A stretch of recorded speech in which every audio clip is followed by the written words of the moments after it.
हर हर महादेव दोस्तों।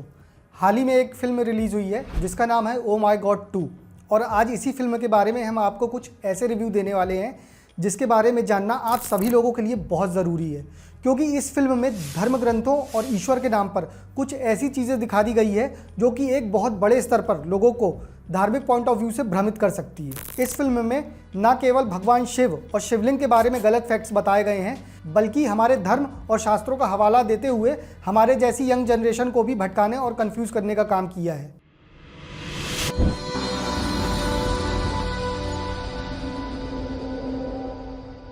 सबसे पहले हम आपको बता दें कि इस मूवी की स्टोरी लाइन यंगस्टर के बीच सेक्स एजुकेशन की अवेयरनेस को लेकर है, जिसमें इनका मेन मोटिव ये है कि अगर स्कूल मैनेजमेंट ही सही ढंग से सेक्स एजुकेशन दे तो बच्चे गलत जगह भटकेंगे नहीं, जो सही भी है। लेकिन इस फिल्म में पंकज त्रिपाठी स्कूल मैनेजमेंट में केस कर देता है और इसी केस में अपने स्ट्रॉन्ग पॉइंट रखने के लिए वो हमारे धर्म और शास्त्रों का रेफरेंस लेता है।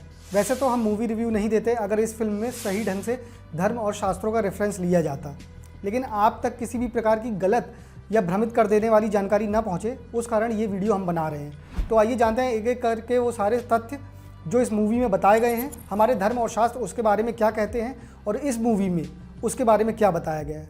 चलिए आगे बढ़ते हैं। इस फिल्म की सबसे पहली गलती जब पंकज त्रिपाठी अपना पक्ष रखते हुए जज के सामने अपने हाथों से इशारा करते हुए बताते हैं कि शिवलिंग तो शक्ति की योनि से निकला है और हम सब इसकी पूजा करते हैं, मगर इस फिल्म में उनके द्वारा करता हुआ इशारा ये साफ बता रहा है कि फिल्म में शिवलिंग के बारे में सही अर्थ ना पता होने के कारण कुछ अनर्थ ही बताने की कोशिश की जा रही है। दोस्तों, आज भी शिवलिंग को लेकर बहुत से लोग कंफ्यूज हैं और बहुत से लोग शिवलिंग को कहीं ना कहीं बॉडी पार्ट से जोड़ते हैं। दोस्तों, इससे पहले कि हम शिवलिंग के बारे में जानें, पहले हम समझ लेते हैं कि लिंग का अर्थ होता क्या है।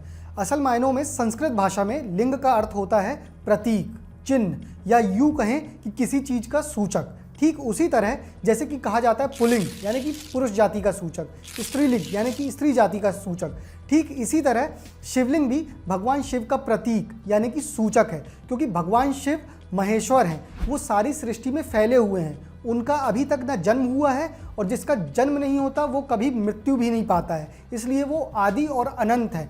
तो वो जो भगवान का अव्यक्त रूप है उसको व्यक्त करने के लिए उनका जो प्रतीक है उसे शिवलिंग कहा जाता है, जो कि भगवान शिव का सूचक है, उनके निराकार रूप का एक साकार रूप है। अब बहुत से लोगों को ये भी कन्फ्यूजन होगा, तो फिर संस्कृत भाषा में प्राइवेट पार्ट को क्या नाम दिया गया है। तो सबसे पहले तो हम आपको ये बता दें कि हमारी संस्कृत भाषा में हर शब्द का एक मतलब, एक स्पेसिफिक मीनिंग होती है, ना कि इंग्लिश भाषा की तरह एक ही वर्ड की कई मीनिंग जो कि कन्फ्यूजन क्रिएट करे। और यहाँ पे हम आपको बता दें कि वेदों में संस्कृत भाषा में जनेंद्रिय को शिष्य नाम से संबोधित किया गया है। और आप चाहें तो हमारे पुराने ग्रंथ या फिर यूँ कहें कि आयुर्वेदिक ग्रंथ भी उठा के पढ़ लें, वहाँ भी आपको यही वर्ड देखने को मिलेगा। और दोस्तों, इस फिल्म की दूसरी गलती ये थी कि इस फिल्म में शिवगढ़ का किरदार निभा रहे हुए अक्षय कुमार एक सीन में दारू पी रहे होते हैं और गदर का गाना गा रहे होते हैं। उसी समय पंकज त्रिपाठी की वाइफ कहती है कि कौन है ये शराबी, जाके इसको भगाओ। और जब पंकज त्रिपाठी वहाँ उसके पास पहुँचता है तो शिवगढ़ वो दारू को आगे बढ़ाते हुए पंकज त्रिपाठी से कहता है कि ये लो बाबा का प्रसाद। और मैं आपको बता दूं कि ये बहुत बड़ा भगवान शिव का अपमान है। एक चीज़ हम यहाँ पे आपको क्लियर करते हुए बता दें कि अक्सर लोग भोले बाबा के प्रसाद के नाम पर अलग अलग चीज़ों का नशा करते हैं और दूसरों को भी नशा करने के लिए प्रेरित करते हैं, लेकिन ये बिल्कुल गलत है। हम आपको बता दें कि भगवान शिव को जितने भी विषैले पदार्थ चढ़ते हैं, वो चाहे अकौआ हो या फिर धतूरा हो या फिर कुछ और भी, वो सिर्फ इसलिए क्योंकि भगवान शिव का कहना है कि तुम अपने जीवन के सारे दुख, कष्ट, संकट मुझे दे दो, मैं उसे हर लूँगा और बदले में मुझसे सुख, शांति, समृद्धि, सफलता, भक्ति सब कुछ ले लो।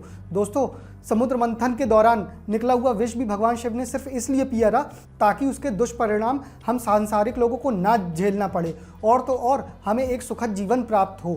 और आपको लगता है कि भगवान शिव दारू को प्रमोट करेंगे? अरे, जिन लोगों को ये लगता है तो एक बात जान लो, धतूरा मुंह में रखते ही मुंह को बंद कर देता है, वो एक बहुत विषैला पदार्थ है। अकौआ, जिसका निकला हुआ दूध अगर आंख में जरा भी बूंद पड़ गई तो तुरंत रेटिना को गला देगा, लेकिन लोग इसको बिल्कुल भी नहीं कहेंगे बाबा का प्रसाद। क्यों?